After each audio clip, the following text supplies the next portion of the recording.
Robert Bellucci, je vous confie le micro pour dire un propos que je ne doute pas enthousiasmant sur les questions d'éducation artistique. Merci, bonjour à tous.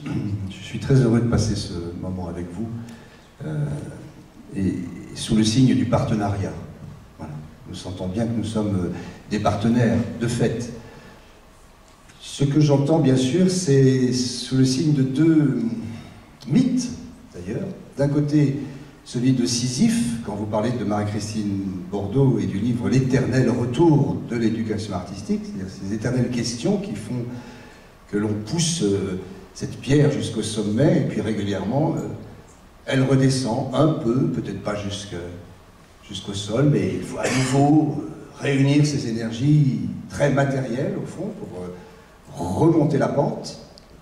Et puis le deuxième mythe, après celui de Sisyphe, c'est sans doute celui de Prométhée, c'est-à-dire l'espoir incroyable que nous incarnons, tout compte fait. Et Prométhée qui donc, parce que nous sommes nus en arrivant sur la Terre, donc déséquipés, pour reprendre vos mots, et cela c'est dans les grands mythes de l'homme, dans Protagoras raconté par Platon, hein, arrivant nus sur Terre, les dieux, Zeus en tout cas, préparent l'arrivée des mortels en demandant à deux titans, Prométhée et Épiméthée, Prométhée celui qui pense avant et Épiméthée celui qui pense après, de préparer l'arrivée des humains.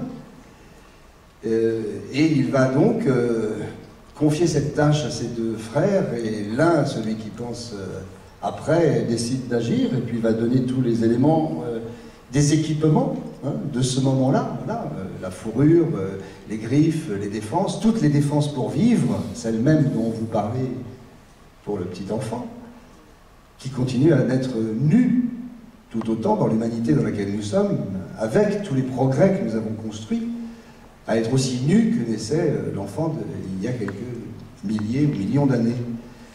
Et qu'est-ce qui se passe une fois que on a trouvé des dispositifs, des équipements de survie? Eh bien, il n'y a rien, tout compte fait, pour cet être tout nu. Hein, il n'y a rien. Il n'a pas la fourrure, il n'a pas les défenses. Il va devoir être pallié, ce manque, par Prométhée, ce que nous sommes tous, prométhéens que nous sommes, pour aller chercher de l'imaginaire, de l'imagination, pour pouvoir cet humain qui continue à être faible. Quoi? Eh bien, les arts, justement. Hein. On va chez Athéna, après passer chez Héphaïstos, le forgeron de l'Olympe, pour prendre de vrais outils. Voilà, de nouveaux outils à chaque fois, qui sont ceux de la parole, ceux du souffle, des langages, des représentations, de l'expérience, de l'action, voilà, en matière d'actes humains, voilà, de l'existence, de tout ce que l'humain est capable de mettre hors de lui-même en construisant. Construire avec de l'imaginaire. Donc ce mythe de Prométhée nous amène à aller chercher ailleurs, une fois que nous avons trouvé certains outils qui semblent nécessaires. Parce que l'humain a besoin bien sûr de sa subsistance et de son existence, mais il a surtout besoin d'inventer. Il a besoin de s'élever au-delà des possibilités matérielles. Il a besoin d'inventer. Et cette bataille de l'imaginaire, c'est cela. C'est reconstruire un imaginaire, car les réponses à chaque fois qui sont données aux Prométhéens dans toute situation ne sont jamais les mêmes selon les époques. Alors bien sûr, nous avons parlé du contexte. Éric Favet nous l'a décrit largement, une technologie de plus en plus éprouvée, tout à fait inouïe, et en même temps une relative précarité, et même parfois une très grande précarité pour des millions, des milliards, enfin, dans la planète des milliards que nous sommes, au moins 1 ou 2 milliards, voire plus, de gens qui ne sont toujours pas équipés dans la subsistance, c'est-à-dire le premier acte de survie. Et puis dans notre pays, près de 8 millions de désœuvrés et d'humains qui sont inscrits à Pôle emploi, pour être très très clair. qui sont dans le désœuvrement.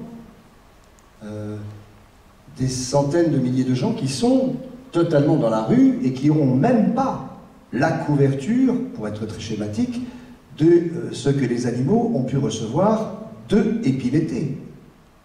C'est-à-dire la capacité de subsister, de manger, de boire, de dormir, d'avoir un toit.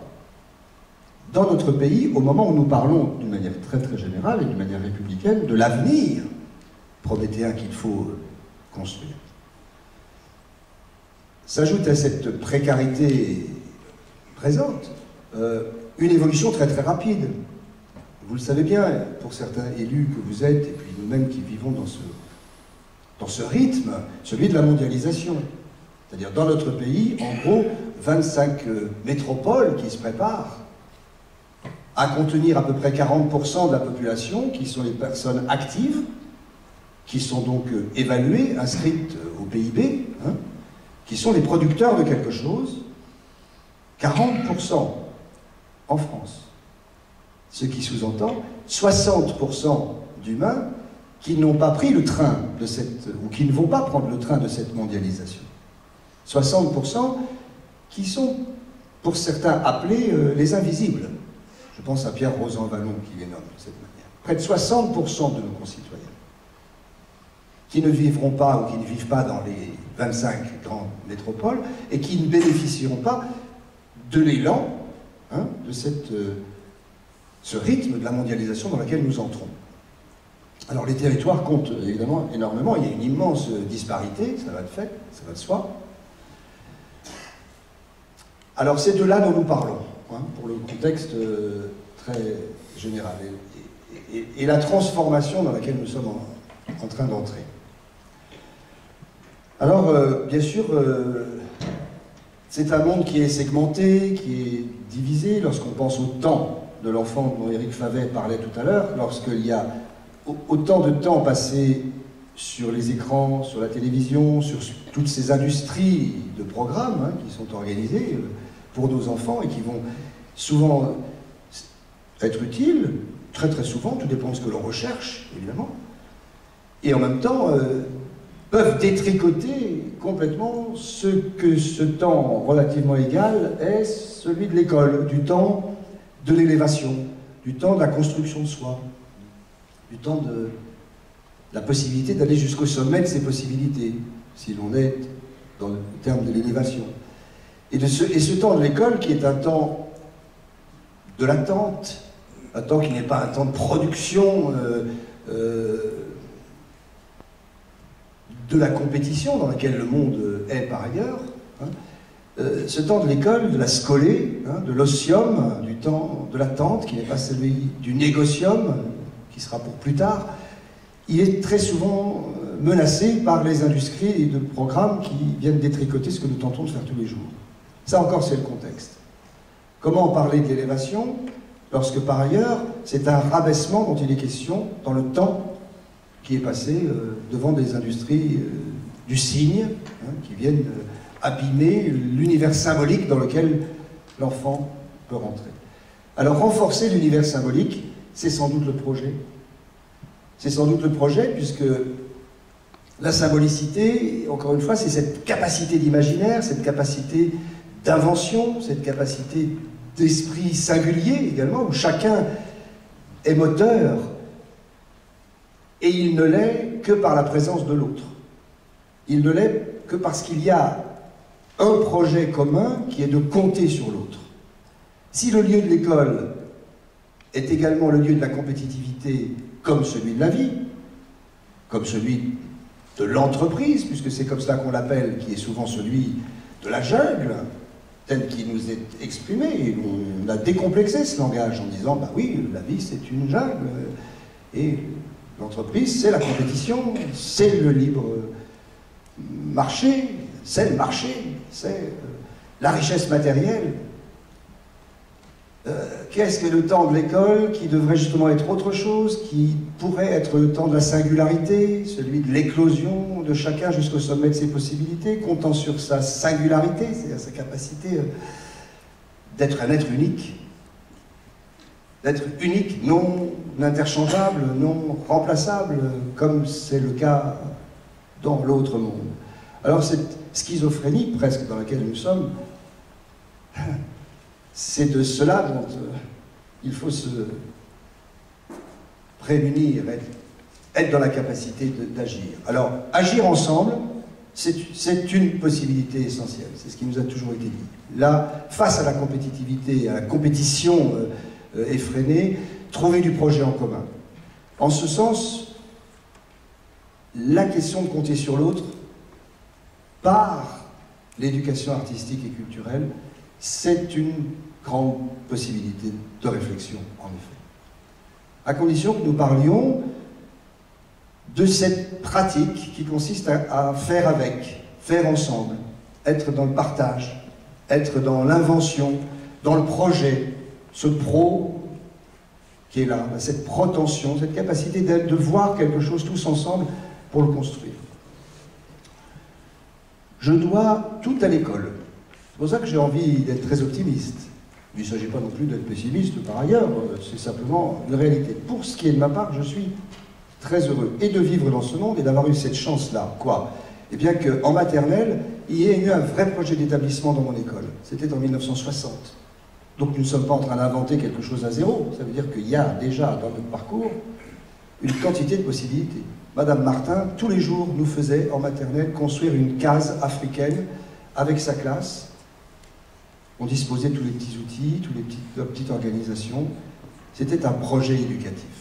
C'était un projet d'établissement. Et chaque enfant construisait, cousait. Voilà. Ça, c'était en maternelle.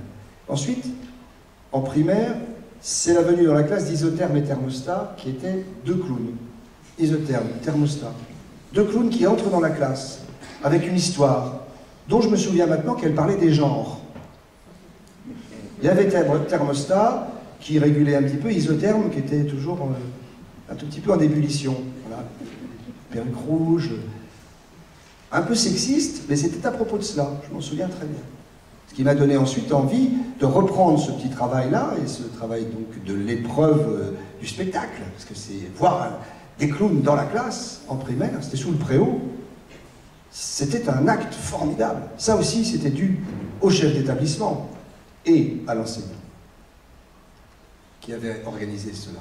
Puis plus tard, au collège, c'est M. Richard, avec le vers français et l'alexandrin et la langue, qui tout d'un coup nous a fait entrer dans un monde de travail, de pratique de la langue, de l'alexandrin, et que tout ce que j'avais entendu avant, Maître Corbeau sur un arbre perché tenait dans son bec un fromage, mais il nous l'a totalement déconstruit pour nous dire qu'il s'agissait bien de Maître Corbeau sur un arbre perché, et que ça faisait toute la différence, si vous voulez, au niveau de la syntaxe. Maître Corbeau sur un arbre perché tenait dans son bec un fromage. Alors que j'avais appris justement Maître Corbeau sur un arbre perché. Mais l'arbre perché, je ne l'avais pas tout à fait bien reçu. Et en même temps, l'hymne national, qui est notre hymne, hein, que nous connaissons tous, hein. Contre nous de la tyrannie, l'étendard sanglant élevé, chanté toujours aujourd'hui sur les grands matchs de football par des millions de gens dans notre pays. Eh bien, cet étendard sanglant élevé, je ne le comprenais pas. Parce que dans l'étendard sanglanté, ensanglanté, et puis contre nous de la tyrannie, hors de moi la méchanceté, je ne comprenais rien. Et puis quand parfois je demande encore aujourd'hui à des amis qu'est-ce qu'ils entendent, ou des enfants, ben, ils continuent parfois à ne pas le comprendre. Contre nous, de la tyrannie, l'étendard sanglant est levé. Alors, aux armes, parce que le tyran est là. Contre nous, de la tyrannie, l'étendard sanglant est levé, aux armes. Ça ne dit pas la même chose à un enfant quand il le comprend. Cette force de la syntaxe, cette force de la langue, c'est une chose qui m'a été donnée par mon maître. Je viens d'un milieu extrêmement populaire, le livre n'est pas présent. Mais M. Richard, ça c'est au collège, donc, a sans doute transformé quelque chose dans mon oreille, dans mon écoute, et dans ma singularité, puisque j'ai pu avoir un regard, un esprit critique, une compréhension autre du langage et de cette capacité à nous transformer. Et puis un tout petit peu plus tard, et assez vite, c'est d'être rentré dans les stages de réalisation du ministère de la Jeunesse et des Sports. Donc vous voyez que ça existait avant nous, puisque la conjonction culture, jeunesse, éducation, qui est au cœur de nos problématiques, ça a été un chantier tout à fait formidable de l'après-guerre, après le Conseil national de la résistance. Mettre ensemble, dans une formation conjointe, grâce à cette conjonction que nous composons, nous, hein, notamment la Ligue de l'enseignement, qui a énormément travaillé en ce sens, les élus, les artistes, les amateurs, avec les professionnels et le corps enseignant, mettre ensemble, faire ensemble, pratiquer ensemble, pour déjà nous-mêmes cette capacité à être les relayeurs, les aiguiseurs, les rémouleurs. Et j'aime ce terme de rémouleur parce qu'il aiguise les outils des autres. C'est un acte de vouloir aiguiser les outils des autres. C'est pas tout à fait la même chose que de vouloir apporter aux autres ce qu'ils ne savent pas, dont ils ont besoin, et qui d'ailleurs ils ne désirent pas. Très souvent, et je cite une amie, Chantal Lamarck, qui a évoqué cela très clairement il y a quelques jours, à Nantes, vouloir faire pour les autres, sans les autres, c'est souvent faire contre les autres. Alors faire ensemble, ça veut dire un certain nombre d'éléments, vous voyez, qui doivent être reçus, perçus, entendus. L'autorité que nous pouvons avoir à vouloir faire pour les autres, là où nous sommes élus, maîtres, que l'on appelle aujourd'hui davantage enseignants, cette autorité hein, qui nous est donnée, là, de faire pour, si nous ne faisons pas avec, c'est-à-dire avec le consentement et le désir de ceux qui veulent être augmentés, parce que c'est ça l'autorité, c'est ce qui augmente étymologiquement, auctoritas, c'est ce qui augmente l'autre. Si nous n'avons pas l'assentiment, le désir de celui qui veut être œuvré, qui veut être transformé, eh bien ça reste contre lui, parce qu'au fond, nous ne faisons pas avec lui. Alors cette question est importante pour la question des dispositifs et de tout ce que nous construisons. Parce que construire ces dispositifs, ça ne veut pas dire, comme mon ami Jean-Gabriel Carasso le dit précisément, avoir de vraies dispositions. Voilà. La vraie disposition, c'est ça la question. Comment mettre ensemble? Comment faire ensemble? Comment construire la chose qui fait que ce n'est pas l'alambic dont il est question, mais bien ce contenu, ce que l'on met dedans. Ce qu'on met dedans dans l'éducation artistique, c'est quoi? C'est la pratique artisanale, artistique veut dire ça, de la capacité de chacun à faire, à agir, à dire, à nommer, à symboliser, c'est-à-dire à construire quelque chose avec lui-même que l'autre reçoit et qu'il œuvre, qu'il transforme. L'éducation artistique dont nous parlons, c'est celle-là. C'est une vraie pratique œuvrante qui élève. Par la pratique, par l'expérience. Or, vous savez bien que dans le monde de l'école, l'expérimentation et l'expérience est progressivement diminuée au profit du signe, tout simplement, hein, du polycopier et du maître, qui n'est plus un maître tuteur dans l'institution qui tient lieu de tuteur d'élévation, mais qui devient celui en face des autres qui en projette des signes, qui envoie même des signes. Donc derrière tout cela, il est question de la formation.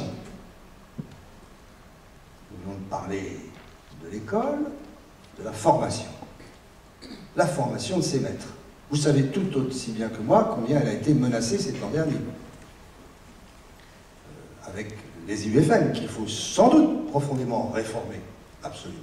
Mais au fond, ne jetons pas le dispositif avec le contenu, parce que c'est un peu ça le principe. Construire des boîtes, et puis ensuite jeter la boîte avec ce qu'il y avait dedans. Les IUFM donnent lieu à ces SP, les écoles supérieures de professorat et des enseignements, c'est autre chose. Bon. Quelle sera la formation de ces maîtres? Nous ne la connaissons pas. En matière, en tout cas, de symbolicité et de transmission et d'éducation et de capacité à accompagner la production symbolique de l'élève. Nous n'avons pas de connaissance de l'intérieur du dispositif, dans les SP. Donc la poule et l'œuf, c'est très important, parce que construire un avenir, c'est le faire avec des humains. Ces humains, quelle formation ont-ils pour pouvoir être les relayeurs, les rémouleurs dont je parle? Ensuite, le parcours, qui est nommé comme une priorité, faut-il le rappeler. Nous parlons de refondation de l'école par un président de la République pour qui c'est un projet central. Il l'a dit, la jeunesse. Nous nous en sommes réjouis et nous continuons à nous en réjouir. Mais encore une fois, construire des dispositifs ne veut pas dire nous dire quel est le contenu. Ce que nous savons, c'est que si le temps dont nous parlons là, celui de la pratique, est projeté, rejeté hors du temps scolaire, dans ce que nous appelons le périscolaire, voire l'extrascolaire, cela dédouane l'école de cette action d'expérimentation, de recherche, de construction de cet endroit-là que nous sommes en train d'inventer, avant même que ce soit appliqué. Placé hors du temps scolaire, dédouane ceux mêmes qui en sont les promoteurs, puisque ça n'est plus de leur ressort. Faut-il rappeler que c'est confié aux collectivités territoriales, qui se débrouillent comme elles pourront. Avec quels moyens, de quelle manière, dans quel partenariat, avec qui sont les intervenants? Est-ce que c'est Janine ou Elisabeth de la cantine qui va prendre ce temps, organisé par la collectivité, par l'établissement, pour faire quoi? Animer? Est-ce un intervenant, artiste, responsable, conscient de cet échange, de cette capacité extraordinaire qui est donnée là pour faire un travail de pratique, d'expérimentation, d'invention? Nous avons des expériences égales des deux côtés. Il y a des Elisabeth et puis il y a des actrices, acteurs, relayeurs très responsables qui font un travail magnifique, ici même, dans le département de la Seine-et-Marne. Mais le programme, lui, ne le dit pas, ne donne pas le contenu de tout cela. Il dit, débrouillez-vous. Au pire, parce que pour moi, Elisabeth n'est pas la pire du tout, ou Bernadette, encore une fois, ça va être quelqu'un qui va venir sans formation, de l'extérieur, à qui on va dire, bah, écoutez, vous avez 11 €, c'est le dispositif, mon vieux, parce qu'on nous parle un petit peu comme ça, hein. Vous êtes bien content tout de même de faire ces animations. Ça compte pour vous. Ben, ça compte comment? Après, dans quel cadre? Là, il faudrait ouvrir la case de l'intermittence et de la responsabilité que nous avons envers les artistes dans ce domaine. Si nous voulons de l'exigence, est-ce le cas? Encore une fois, je ne veux surtout pas stigmatiser, je pense que c'est le meilleur, mais pensons à ce qui est le moins bon que cela. Hein? La réalité, c'est celle-là. Et puis, bon, quand c'est 1h30, et je l'ai entendu, et c'est pour ça que je suis heureux que nous soyons ensemble, parce que le partenariat est très exigeant ici.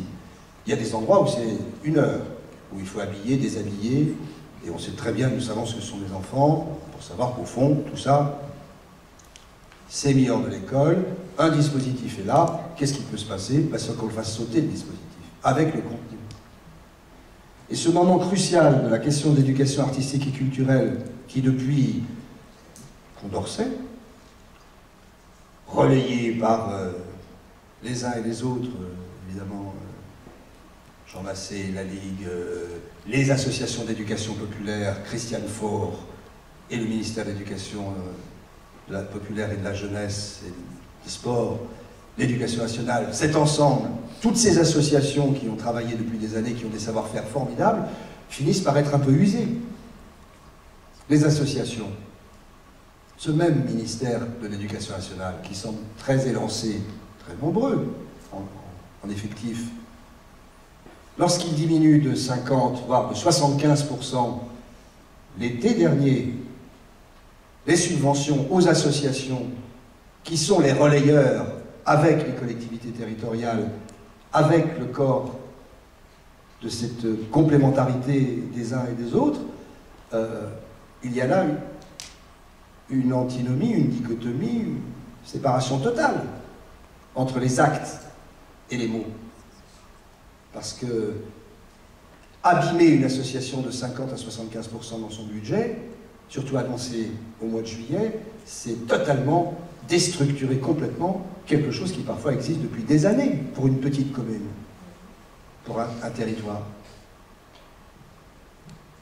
Alors l'heure est sans doute au désir, face à une certaine sidération dans laquelle sont certains, non pas ici entre nous, mais dans certains déçus au fond, hein, du mythe de Sisyphe qui n'arrête pas de redescendre son rocher, qu'il remonte, et puis les Prométhéens que nous sommes face au fait que nous soyons toujours aussi démunis, dans un monde qui a terriblement évolué, qui est fascinant, extraordinaire. Je trouve que notre société est formidable. Mais le petit pas de côté donc, que nous avons à faire, c'est bien celui de l'imaginaire, et c'est celui de la solidarité. C'est celui du partenariat. Pour ma part, je tente, en tant que président d'association, à l'ARIA, en Corse, dans la seule région de France qui n'a pas été touchée par les politiques culturelles de décentralisation. Même dans les régions ultramarines, et ce même ne veut pas dire même là, mais au moins c'est loin, si vous voulez. Cette région-là, elle a été oubliée des politiques culturelles, la Corse, elle n'est pas si loin, bien que la publicité dise la plus proche des terres lointaines, mais ça veut dire ce que ça veut dire, quand on voit ça dans le métro. Eh bien c'est là que nous avons voulu créer, dans la pensée de l'éducation populaire, des stages de réalisation que nous continuons à créer. Pourquoi ? Parce que nous voulons mettre ensemble, dans le travail, dans la pratique, des enseignants, des élus, des éducateurs, des professionnels, des amateurs, tous ensemble. Parce que des gens passionnés font des gens passionnés. Et que apprendre donne envie d'apprendre. Que éprouver donne envie de faire et de faire faire. Donc mettre en pratique tous ceux, et je dis élus parce que c'est très important aussi, que nous pratiquions peut-être ces outils-là, qui sont ceux de la langue, qui sont ceux des outils symboliques. Donc peut-être irez-vous regarder au moins le site de l'association l'ARIA qui existe depuis 18 ans et qui se bat pour que le ministère de la Jeunesse, de la Culture et de l'Éducation nationale travaillent ensemble. Parce que cette scission qui a existé a été absolument destructrice. Mais nous en sommes, nous, toujours les représentants. Nous sommes toujours là. Donc, retrouver par une association la possibilité. Je tente de le faire dans le cadre d'un centre dramatique national, Les Tréteaux de France, qui a pour mission d'aller à la rencontre des publics, et de ce fait, nous sommes en partenariat systématique avec des territoires, avec une petite commune, avec une communauté de communes, avec un département, avec une région, pour pouvoir faire en sorte que nous retissions quoi? De la parole partagée et de l'acte mis ensemble, fait ensemble. Non pas apporter des spectacles pour du public, non pas augmenter l'offre, parce qu'au fond, nous constatons qu'en augmentant l'offre, nous creusons les inégalités. Ce sont les mêmes, au fond, et les salles de théâtre sont pleines, hein, mais ce sont en gros les 20 ou 25% de ceux qui continuent à fréquenter ces œuvres symboliques, et il y a 80% qui restent dehors. Donc élargir les publics, la base sociale des publics, c'est la grande histoire de Jean Vilar, bien sûr, d'Antoine Vitesse, il n'y a pas si longtemps, et en amont encore de Charles Dullin, de Copeau, etc. Élargir la base sociale des publics. Mais les réponses ne sont jamais les mêmes, parce que les obstacles ne sont jamais les mêmes. C'est pas la même chose en 1920, c'est pas la même chose en 1945 pour Jean Vilar. On ne se bat pas contre les mêmes barbaries, en l'occurrence, ou les mêmes... Peut-être que le mot barbarie reste présent. Quand on veut détruire le cerveau de quelqu'un, lui prendre son cerveau, ça reste totalement barbare. Et ces industries de programmes dont je parlais, qui viennent déstructurer, déconstruire, c'est la porte ouverte à la pensée unique. Donc reconstruire cette singularité face à la mondialisation, face à l'uniformisation, c'est une tâche mais extraordinaire. C'est un projet magnifique pour nous, pour les élus. Je termine en parlant du contexte politique parce que s'il nous fait peur, je pense que l'espoir que nous avons maintenant d'être ensemble, c'est une possibilité tout à fait formidable de sursaut, en étant les rémouleurs que nous sommes encore aujourd'hui, en aiguisant nos sens et notre capacité d'action dans cette journée. Mais la précarité dont nous parlions, elle est fermente d'ignorance, elle est fermente de grief avant cela, elle est fermente de rejet, elle est fermente d'exclusion, elle est fermente de propos d'exclusion, et elle est fermente d'actes d'exclusion, voire de barbarie. Et là, nous sommes à nouveau dans cette chaîne terrible. Mais l'espoir est vraiment là, le sursaut est là, le sursaut démocratique, le sursaut républicain, la capacité de transmettre ce que nous avons à transmettre. Mais là, il est vrai que ce que nous avons vu ces temps derniers, avec ces valeurs qui sont les nôtres, au fond, mais qui sont transformées et déformées, assises sur le socle de la réaction, c'est notre époque, c'est 2014. Ce sont les municipales 2014. Donc là, il y a sans doute à voir par rapport à notre politique actuelle. Ne pas laisser nos élus au plus haut sommet de l'État avoir une dichotomie entre les actes et les mots. Je pense que nous continuions à bien lutter là. Et surtout, continuer à nous unir de manière réticulaire, ce que nous faisons matin à Brie-contre-Robert, pour nous unir sur les territoires, pour éclairer ce qui se passe de formidable sur les territoires, dans toute la France, pour entendre ce que nous avons entendu tout à l'heure, qui est un haut niveau d'engagement des élus, savoir que le monde associatif, c'est une source formidable, que le corps enseignant reste l'endroit merveilleux et fantastique de la transformation sociale, à condition que nous nous soucions de la formation des maîtres, et que chacun, dans sa singularité, peut transformer le monde. Après, il y a une invention, sans doute, à faire, mais ce sera par la solidarité contre la compétitivité, ce sera par la croissance de la pensée et de la langue face à la croissance financière, monétaire et matérialiste.